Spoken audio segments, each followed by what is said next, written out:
नमस्कार, शुभ सकाळ। आजच्या एका नवीन ब्लॉगमध्ये मी प्राजक्ता तुमच्या सगळ्यांचं खूप मनापासून स्वागत करते। आणि आज सगळे येणार होते आणि 12 जास्तीत जास्त 12:30 पर्यंत सगळे घरी पोहोचणार होते। तर मी म्हटलं त्याच्या आधीच आपण जेवण वगैरे सगळं तयार करून घेऊ। तर इथे जे चणे रात्री भिजत घातलेले आणि जे आपले काबुली चणे होते, दोन्ही चणेच होते, चण्याचाच प्रकार होता, त्याचे भिजत घातलेले ते ना आता मी काय करणार आहे, फक्त आपल्याला जे काबुली चणे लागणार होते म्हणजे जे छोले उकडवायला ठेवायचे ते उकडवायला ठेवणार आहे। आणि जे हरभरे आहेत आणि जी चण्याची डाळ आहे ते मी पाणी काढून घेणार आहे, स्वच्छ धुवून घेणार आहे आणि त्याच्यामध्ये थोडंसं पाणी ओतून मी ते फ्रीजमध्ये स्टोअर करून ठेवणार आहे। आणि सर्वात आधी पहिलं मी काय करते, चणे शिजायला ठेवते, कारण त्याला शिटी काढून घ्यावी लागेल। 2-3 शिट्यांमध्ये ते छान शिजतील, तोपर्यंत एका साईडला माझी साईड बाय साईड दुसरी पण कामं होतील।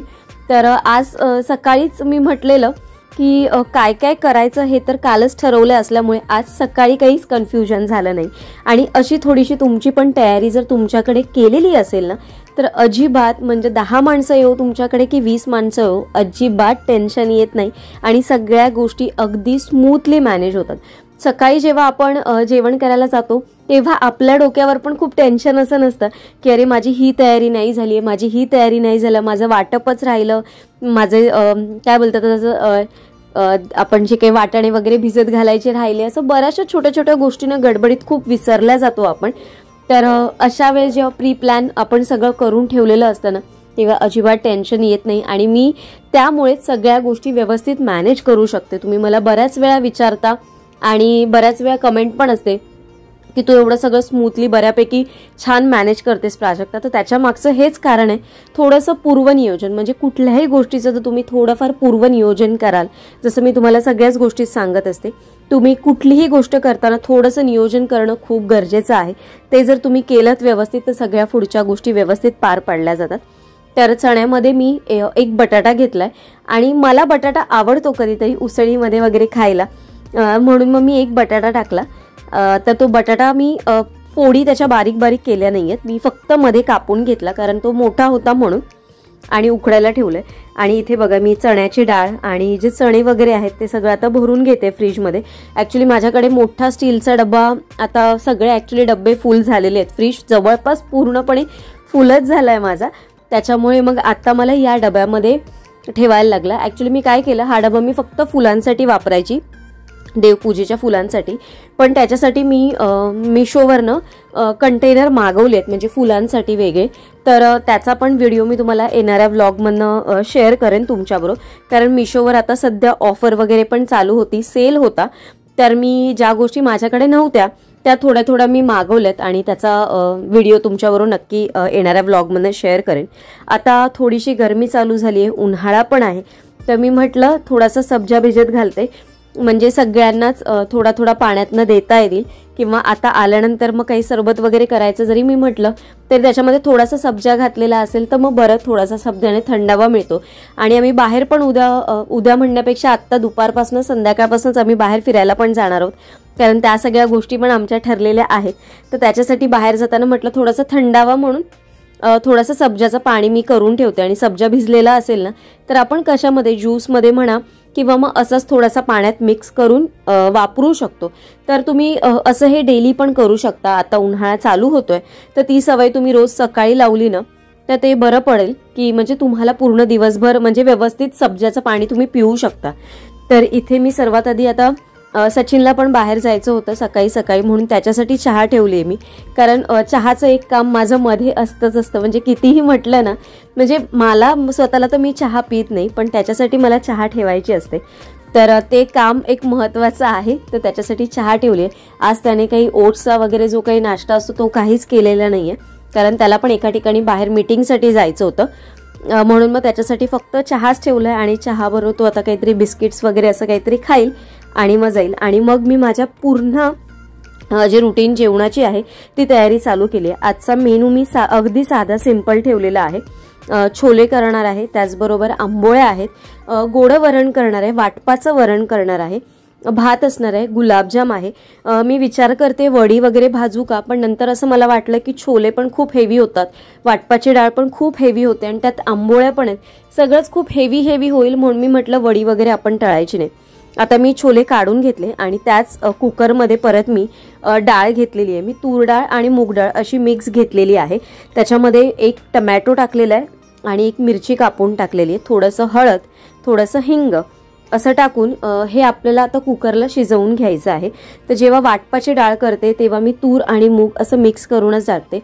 बऱ्याच वेळा फक्त तुरीच्या डाळीचं पण वरण केलं जातं आणि बऱ्याच वेळा फक्त मुगाच्या डाळीचं केलं जातं, पण मी तूर आणि मूग मिक्स करून करते.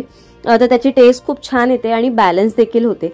ही जेव्हा मी वाटपाची डाळ करते तेव्हा मला मावशीच्या हातचं वरण आणि मामाच्या हातची डाळ हे खूप आठवण देतात मला, कारण मावशी पण वरण खूप छान करते आमची आणि तिच्या हातची कारल्याच्या भाजीची पण आठवण मला नेहमी येते. जेव्हा मी तुमच्याबरोबर त्या गोष्टी शेअर करते मावशीबद्दलच्या, तेव्हा तिची कारल्याची भाजी मला नक्की आठवते. तर इथे बघा जे आपण पुदिना, कोथिंबीर याचं जे मी मिश्रण करून क्यूब बनवून ठेवते फ्रीजमध्ये, ते मी 2-3 याच्यामध्ये ठेवलेले आहेत छोलेमध्ये. आणि आता याचं वाटप काय करायचं, तर वाटप आपण जे फ्रीजमध्ये करून ठेवलेलं होतं त्यातलंच मी थोडंसं वाटप मिक्सरला वाटून घेणार आहे. फोडणीसाठी मी काही एक्स्ट्रा म्हणजे काही टाकणार नाही आहे, म्हणजे तमालपत्र वगैरे असं काहीच वापरणार नाही आहे. मी एक मध्यम आकाराचा कांदा बारीक चिरून घेतलेला आहे आणि एक मोठा टमॅटो घेतलेला. टमॅटो मात्र मोठा घेतलेला आहे मी, कारण टमॅटोने छान अशी ग्रेव्हीला टेस्ट येते.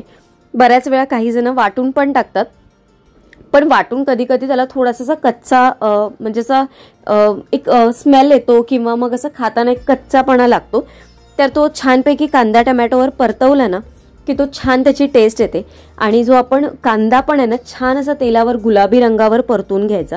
ही माझी पद्धत, आज छोलेची रेसिपी मी तुमच्याबरोबर शेअर करते. तर इथे मी तुम्हाला मसाले सांगते बघा, मी कुठले मसाले घेणार आहे. तर इथे मी छोले मसाले घेणार आहे. हे 5 रुपयाचं एक पॅकेट घेतलंय मी, म्हणजे तुम्हाला प्रमाण कळावं, तुम्हाला अंदाज यावा म्हणून मी हे सांगितलंय. मी 1/2 किलो छोले भिजत घातलेले, त्याच्यामध्ये 1 बटाटा घेतलेला आहे मी. धणाजिरा पावडर मी 2 चमचे धणाजिरा पावडर घेतलेली आहे. 1 चमचा आमचा छोले मसाला घेतलेला आहे. 1 चमचा आमचा घरातला मसाला आणि त्याचबरोबर थोडीशी हळद. हे एवढेच मसाले ऍड करणार आहे.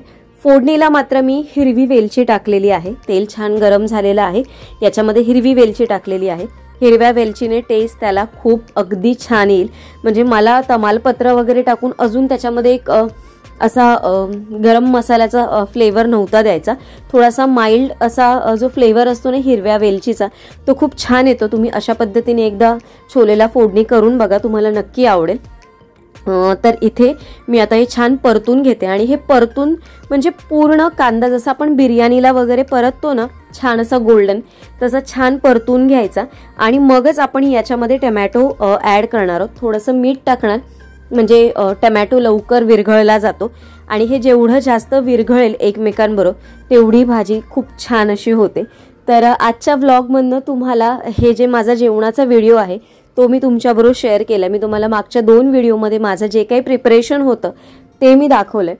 मला बऱ्याच वेळा नेहमी कमेंट येते, मला इन्स्टावर बरेच दिवस झाले एक 2-3 कॉमन कमेंट्स येतात, म्हणजे त्याच आयडीवरनं मला त्याच कमेंट ह्याच येत आहेत की तू नवीन काहीतरी दाखव, तू तेच नको दाखवू. तर तुम्ही पण मला नक्की कमेंट करून सांगा की म्हणजे असं काही वेगळं दाखवलं पाहिजे का. तर मला असं वाटतं की माझं जे रोजचं रुटीन आहे की ज्याच्यामध्ये मी घरी आल्यानंतर ना माझा जेवणामध्ये जास्त वेळ जातो आणि त्याच्यामधनं पण मी वेगवेगळं काहीतरी सोप्या पद्धतीने करण्याचा प्रयत्न करत असते. तर त्यामुळे त्याच गोष्टी मी तुमच्याबरोबर शेअर करत असते. तर मसाला छान परतून घेतल्यानंतर आता आपण याच्यामध्ये वाटाणे आणि बटाटा मी कापून घेतलाय बघा, तो याच्यामध्ये मिक्स करून घ्यायचा. एक वाफ काढून घेणार आहे मी आणि एक वाफ निघाली की मग आपण याच्यामध्ये जे मिक्सरला लावून वाटून घेतलेलं वाटप आहे ते वाटप मी याच्यामध्ये ऍड करणार आहे. याच्यामध्ये अंदाजाने, कारण वाटाणे आपले शिजलेले आहेत त्याच्यामुळे खूप जास्त याच्यामध्ये आपल्याला वाटप टाकायची गरज नाही, म्हणजे पाणी टाकायची गरज नाहीये. तुम्हाला जेवढं थिक हवं असेल, पण सगळ्यांना थोडीशी पातळ ग्रेव्ही आवडते, खूप असं घट्ट आवडत नाही खायला, म्हणून मग मी त्याचा विचार करून, म्हणजे सगळ्या गोष्टी त्यांचाच विचार करून मी बनवलेल्या आहेत आज. कारण अवधूतला आंबोळ्या खूप आवडतात, म्हणजे डोसा त्याला खूप आवडतो. आंबोळ्या त्याला माहिती नसेल पण त्याला डोसा खूप आवडतो, त्याला गुलाबजाम पण खूप आवडतात. तर म्हणून त्याच्यासाठी म्हटलं चला आपण गुलाबजाम पण करू आणि आंबोळ्या पण करू. आता डाळीच्या वाटपासाठी मी ते खोबरं घेतलंय बघा, ओलं खोबरं घेतलंय आणि याच्यामध्ये बेसिक गोष्टी जातात वाटपाच्या डाळीमध्ये. तर खोबरं घेतलेलं आहे, याच्यामध्ये थोडीशी आपण हळद टाकणार आहोत. त्याचबरोबर 1 चमचा जिरं टाकायचं, कारण याच्यामध्ये जेवढं जास्त तुम्ही जिरं टाकाल ना तेवढी डाळीला टेस्ट खूप छान येते. तर 3च गोष्टी मी टाकणार आहे.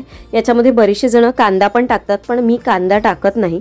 तुम्हाला मिरची पण पाहिजे असेल तर तुम्ही याच्यामध्ये मिरची ॲड करू शकता, पण मी खोबरं, थोडंसं जिरं आणि थोडीशी हळद आणि थोडंसं पाणी टाकून आपण हे मिक्सरला बारीक वाटून घेतलंय. याच्या फोडणीसाठी ना या वरणाला फोडणी करत नाही, फक्त थोडंसं वाटलं असतं, थोडीशी राई आणि थोडासा कढीपत्ता टाकतात, बाकी काहीच टाकत नाही. पण मी म्हटलं थोडीशी आपण लसूण टाकू, यांनी टेस्ट खूप चांगली येते आपल्या वरणाला, म्हणून मी लसूण पण टाकली आहे, भरपूर अशी लसूण टाकली आहे बघा. थोडंसं जिरं, थोडंसं राई टाकलेली आहे. आता याच्यामध्ये भरपूर असा मी कढीपत्ता ॲड करणार आहे आणि याच्यामध्ये थोडीशी कोथिंबीर मी तेलातच टाकते. कधी कधी तुम्ही वरून टाकली तरी चालेल, पण याच्यामध्ये जर तुम्ही तेलात टाकले तर त्याची चव अजून थोडी चांगली येते. मी थोडंसं हिंग पण टाकलंय फोडणीला. आणि आता आपण जे डाळीचं मिश्रण केलेलं आहे ते आपण या डाळीमध्ये म्हणजे या फोडणीमध्ये मिक्स करून घ्यायचं आहे. आणि फक्त डाळीला उकळ आली म्हणजे थोडासा कड आला की मग आपलं वरण तयार झालेलं आहे. अशा पद्धतीने ही वाटपाची डाळ आमच्याकडे गावी केली जाते. आणि आत्ता एवढं काही जमत नाही, कारण प्रत्येक वेळेस काही वाटपाचं वरण करत नाही. पण जेव्हा काही घरात फंक्शन असेल, जेव्हा काही कार्यक्रम असेल, जसं गणपती उत्सव असेल, म्हाळ असतील किंवा म्हणजे कोणाच्या घरी पूजा असेल, तर अशा पद्धतीचं वरण केलं जातं आणि अशा पद्धतीनेच भाजी केली जाते. मी काही खूप मार्केट स्टाईल वगैरे छोले वगैरे करत नाही. जसं आमच्याकडे कडधान्याची उसळ केली जाते त्याच पद्धतीने छोलेची रेसिपी आज तुमच्याबरोबर शेअर केलेली आहे. आता याच्यामध्ये सर्वात शेवटी मी थोडीशी कसुरी मेथी ॲड करते, थोडीशी कोथिंबीर टाकले आणि बस. नंतर मग याला खूप जास्त उकळी काढायची नाही आपण. आणि आपली उसळ पण तयार झालेली आहे आणि आपलं वरण पण तयार झालंय. एका साईडला मी आता भाताचं कुकर लावून घेतलेलं आहे बघा. आणि आता मी आंबोळ्या पण करून घेते.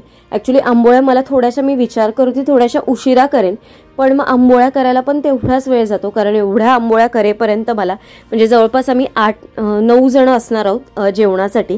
तर मग तेवढ्या सगळ्यांसाठीच्या आंबोळ्या करायच्या, तर मी म्हटलं मग त्या खूप उशीर होऊन जाईल आणि तेवढ्या काही थंड होणार नाहीत आंबोळ्या, कारण एवढ्या मी आंबोळ्या करेन तर त्या गरमच राहतील. मी डब्यात लगेच भरून ठेवेन, म्हणजे लगेच भरता येणार नाही ना, तर त्याला खूप पाणी सुटतं, तर म्हटलं करून ठेवेन.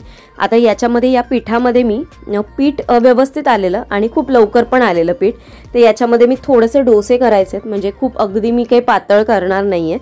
त्याच्यामुळे म्हणून मी याच्यामध्ये थोडंसं पाणी ॲड केलेलं आहे, थोडंसं मीठ टाकलंय. धणे मी ऑलरेडी टाकलेले होते म्हणून त्याच्यामध्ये धणे ॲड करणार नाही आहे.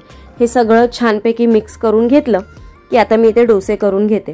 आणि माझं सगळं जेवण तयार झालेलं आहे बघा, अगदी कमी वेळामध्ये आणि खूप जास्त म्हणजे प्रेशर न घेता, कामाचं लोड न घेता अगदी 1 तासात माझं सगळं जेवण झालं. वरण भात भाजी पण झाली, गोडाचा पदार्थ झाला आणि चपात्यांमध्ये खूप जास्त वेळ जातो तो, म्हणून मी आंबोळ्या म्हटलं आपण करूया, म्हणजे आंबोळ्यांचं पण आत्ताच होऊन जाईल. आणि संध्याकाळी आम्ही तर बाहेर जाणार आहोत आणि संध्याकाळी मुंबईचं स्ट्रीट फूड म्हणजे कसं खाणार नाही, तर संध्याकाळी सगळं आमचं पाणीपुरी शेवपुरी वगैरे असाच खायचा विचार आहे. तर त्याच्यामुळे काही संध्याकाळी खूप जास्तचा जेवणाचा गोंधळ नसणार आहे. तर इथे मी आता एक करून आंबोळ्या करून घेते आणि तुम्हाला बघताना कळेल की खूप छान अशा आंबोळ्या झालेल्या आणि अगदी त्याला मस्तपैकी वरती जाळी पण तयार झालेली, पीठ खूप छान आलेलं. तर आजचा जो व्लॉग आहे तो मी इथेच एंड करते. तुम्हाला आजचा व्लॉग आवडला असेल अशी मी आशा करते, कारण माझं हे सगळं आवरेपर्यंत मंडळी सगळी पोचलेली पण होती. फक्त मला आता ताक करायचं आहे, तर ताक मी फक्त काढून ठेवलंय, कोथिंबीर त्याच्यासाठी चिरून पण ठेवलेली आहे मी एका साईडला. आणि इथे बघू शकता सगळेजण आलेली आहेत आणि आल्या आता जेवणाचा आस्वाद घेत आहेत. तर उद्या एका छानशा व्लॉगमध्ये भेटेल आणि उद्याचा आपला जो व्लॉग असणार आहे ना तो फिरण्याचा असणार आहे. तर येणारे जे काही 1-2 व्लॉग असतील ते मी तुमच्याबरोबर शेअर करेन. आणि इथे आपला हा जो मेनू होता तो तयार झालेला बघा, गुलाबजाम होता, वाटाण्याची उसळ, आंबोळ्या आणि वरण भात अशा पद्धतीने होता. तर चला उद्या एका छानशा व्लॉगमध्ये भेटेन. तोपर्यंत अवधूत काय बोलतोय ते आपण बघून घेऊया.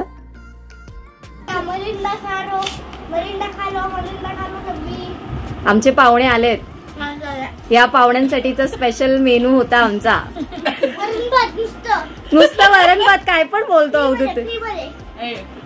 छोले. चला आजचा मेनू एवढाच होता. वरण भात, छोले, गुलाबजाम, आंबोळ्या केल्यात. आता ताक येईल. काय बर्गर? हा बनवूया आपण. हा